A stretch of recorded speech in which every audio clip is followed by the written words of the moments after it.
I'm what they call half man, half God. It's the truth. Some say I'm the Messiah, some say I'm the Jesus Christ. Right. Good to know. And somehow it gets even more delusional from clip to clip, as we will see from the Queen himself. Today, we've also got him claiming that sleeping with his therapist proved he never needed therapy in the first place.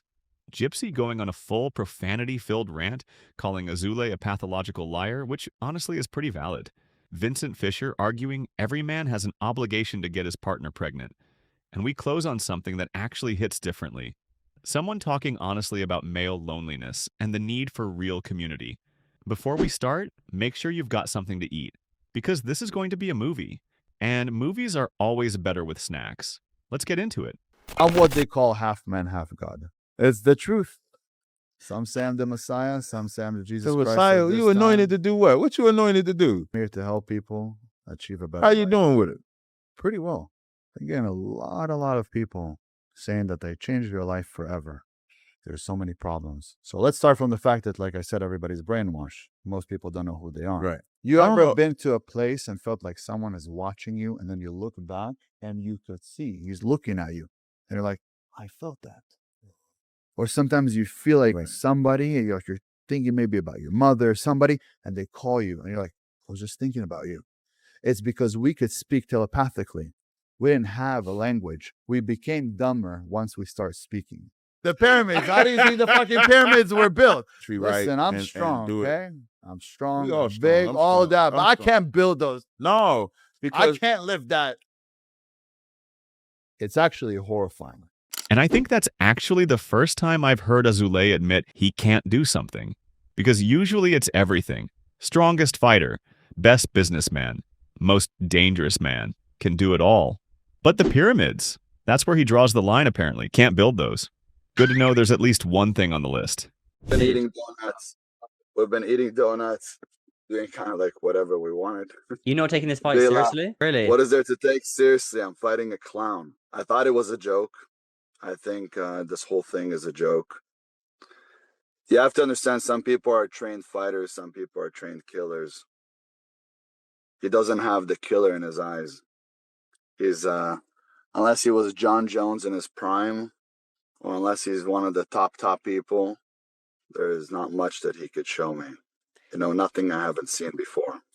So I bring in people that are ex-UFC fighters to spar me. And I obviously don't show the footage. I like to keep everything behind the scenes. But, you know, at my size and at my speed and my knowledge and my abilities and my background, I used to fight for the Russian mob underground fights when I was like 14, 15, 16. Oh, brother, this guy stinks! I'm actually the replacement for Andrew Tate. Oh, shit. Yeah, he was supposed to fight Gypsy. Oh, wow. He already got beat up, right? I think Chase took him more. Yeah. Chase is next on my list. Oh. He would do it. Yeah, Chase is next. I'm going to call him out after I knock out the clown. That's a great idea. Take out Chase and then fight all the anti-Semites. I'm just a Jew fighting all these motherfuckers that don't like me. Oh, shit. Oh, scary! Oh, shiver my timbers! Shut up, man! At the age of 13, I went to see a therapist, and I ended up Your therapist should be fired. She was very hot, and we had a lot of great conversations, and then I ended up sleeping with her, and I realized I don't need a therapist. Stop the cap!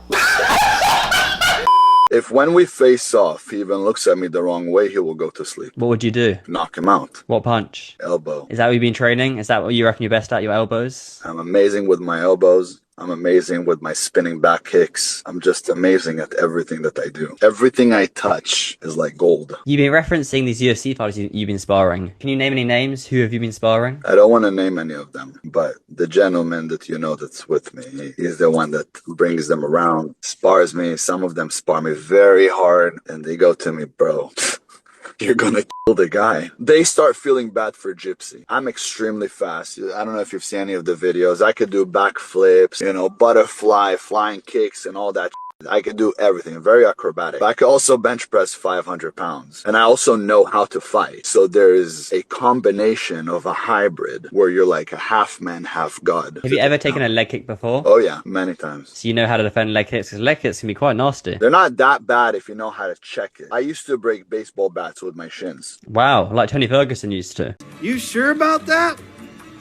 I want to fucking elbow him in the face. Have you got a signature move you go to in fighting, one that you're really good at? No, that one I learned from the Shaolin monks. Keep it for the fight. But when he's going to get that combo, he's going to look like a Happy Meal. And the clown from McDonald's is about to fall. Do you think that'll be tough to do? No, I think once he wakes up, he won't remember anything that happened in the past. He will go back to being a fucking gypsy. And then I'm going to take him to Israel. He's going to kiss the wall. He's going to wear the black box. And he's going to thank God that he's still alive. What do you think your biggest strength is? I think that I have no weaknesses. I'm a complete stand-up fighter. Have you heard of Jake Shields? He's going to be in Gypsy Crusader's corner for the fight. Yeah, of course. Me and Jake did a face-off. Oh yeah, I saw on social media. How was it hanging out with Jake? When Jake saw me, he told me, look, a lot of people make fun of you online. He's like, but I could feel a killer when I see him, you know? I could feel it on you. He's like, you killed someone with your bare hands. I said, no, I didn't. I don't know what you're talking about. He's like, nah, you're a killer. I could feel it, you know? So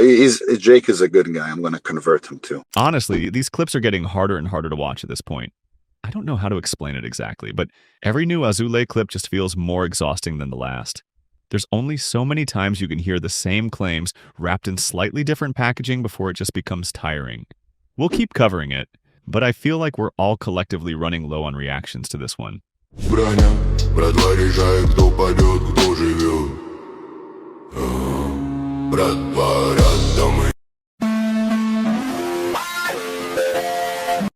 What do you think about King Azoulay, your opponent? The things that he says are complete and utter nonsense. He is a pathological liar. He is and he is a blaspheming piece of garbage. I have no love for the guy at all. I just want to hurt him. He has put out some of the most pure cringe hype videos that I have ever seen from a fighter. So I have a very low opinion of him. What experience does King Azoulay have in this fight? None. He has no experience. There's literally nothing for me to go off of with him. He ain't lying. Philosophers are the biggest pussies. They wrote entire books about mastering life, but all life is handling undeserved suffering. Voltaire admitted it. He said there is no philosopher who could bear the toothache patiently. One exposed nerve ending can erase a lifetime of your abstract wisdom. That's because real philosophy is pain. Real philosophy is getting punched in the face. I just had 2 teeth pulled and a root canal, and the Novocaine was ineffective because of the infection. My face is completely swollen. I'm totally numb. Did I want to film today? Absolutely not. I posted anyways. If my leg got blown off in combat, I would still find a way to get to the gym. Life is too short to negotiate with your moods. Consistency is forged when nobody on earth is watching you. That's why Marcus Aurelius said, what stands in the way becomes the way. This is your reminder that pain is the only philosopher that never lies. I genuinely don't know what tooth pain has to do with dismissing philosophy as a whole. Yeah, tooth pain is brutal. One of the most unpleasant things you can experience, honestly. Nobody is arguing that. But philosophy isn't there to make the pain disappear. It's there to help you understand how to endure it, process it, and move forward from it. Those are actually 2 different things. And another thing, for a warlord building a galactic empire, the most dangerous man alive, I would have expected something a little more fitting to the brand than this dog. Nothing against the dog. Genuinely, he looks lovely. It just doesn't quite match the constant statements. This is the exact moment where men are made.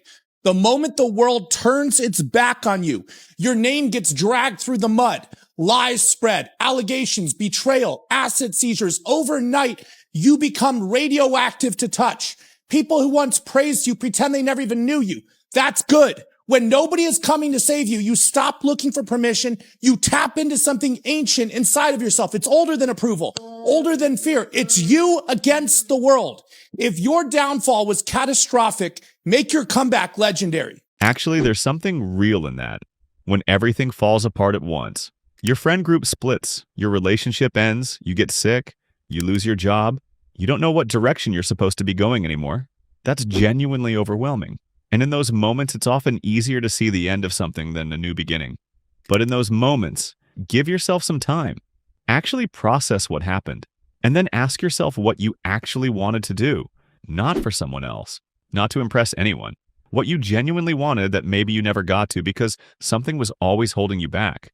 The friend group, the relationship, the job that didn't leave room for anything else. Those setbacks, as painful as they are, can also be the thing that finally clears the path. Give yourself the opportunity to rebuild. It won't be linear. There will be days that still feel hopeless even when you're making progress. But those days pass. If you keep moving forward, they pass. Here are 3 things you cannot do as a man, summer edition. Number 1, own one of these. Your ancestors walked miles under the Saharan suns. The wind blew just as hot as the sand beneath them. Yet they still said, men, follow the sun. Women and children, stay in the shade. Where do you think owning a minifan belongs on that spectrum? This shit looks like it came out of a Happy Meal. I don't care how hot it is. You're either sweaty or zesty. Pick one. And number 2, queuing up outside of an ice cream truck. You're telling me a grown man drove his pink van into your neighborhood. He played his little jingle and you came running so you can queue up outside this pink van. It has rainbows on it. The other side says Mr. Creamy. And you waited patiently, like a good boy, so you can look up at Mr. Creamy and order his finest frozen milk with sprinkles. Which leads me to the next iced beverage you cannot indulge in as a man. Any type of iced frappe. I saw a grown man walk into the coffee shop the other day. He had a mini fan in his hand, so I already knew what type of time he was on. He asked the barista, you got any frappes? She said, yeah. Here's the menu. Which one do you want? His eyes lit up. He said, yeah. Let me get that white chocolate obsession. She said, what size? He said, grande. Now he's walking out the coffee shop with a little fairy fan, blowing air on his face in one hand, while he's sucking on a big white chocolate obsession in the other hand. And his girl's looking at him, wondering where her man went.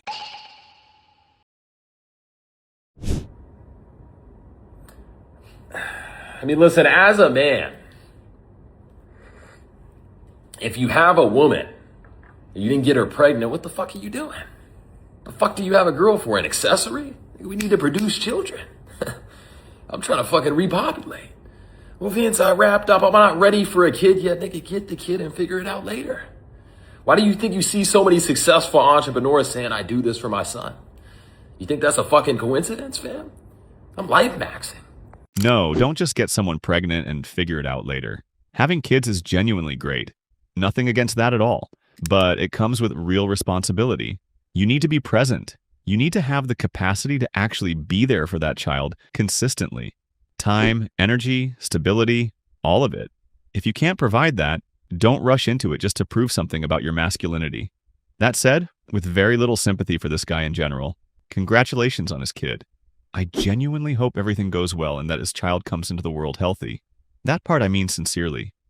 All you motherfucking dudes controlled by some pre-owned, homie. Gym's on the back burner, money's stagnant, mind weak as a mother. A man with standards don't fold for some pre-owned. A man with direction don't get rerouted for some pre-owned. Putting your standards and your goals on the back burner for some pre-owned. Wake the up. You just look right in here, look in there, and you see that you're doing too much. Inform consumers. We're gonna try to get the insert. Because Alex Jones says that there is no insert. There's nothing on it. So.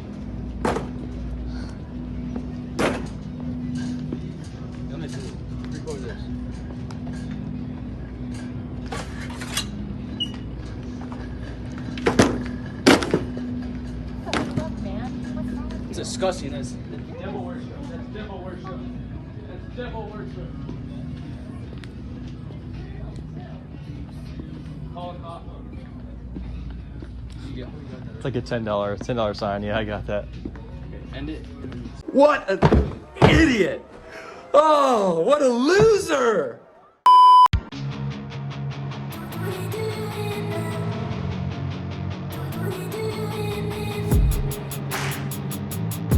Ooh, you're hard showing off. Cause...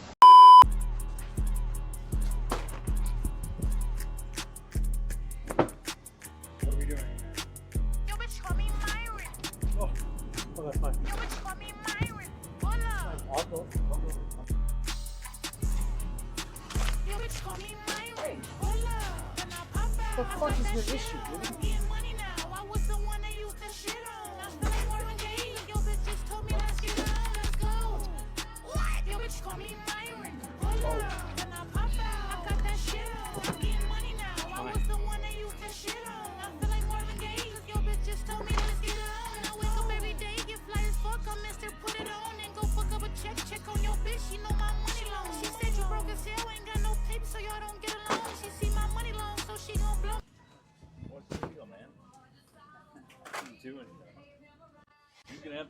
Would genuinely love to see him try that on someone bigger than himself.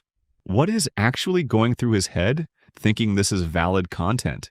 You're being disrespectful to random people who are just doing their grocery shopping, intimidating them, taking their stuff, and then posting it for the world to see like it's something to be proud of.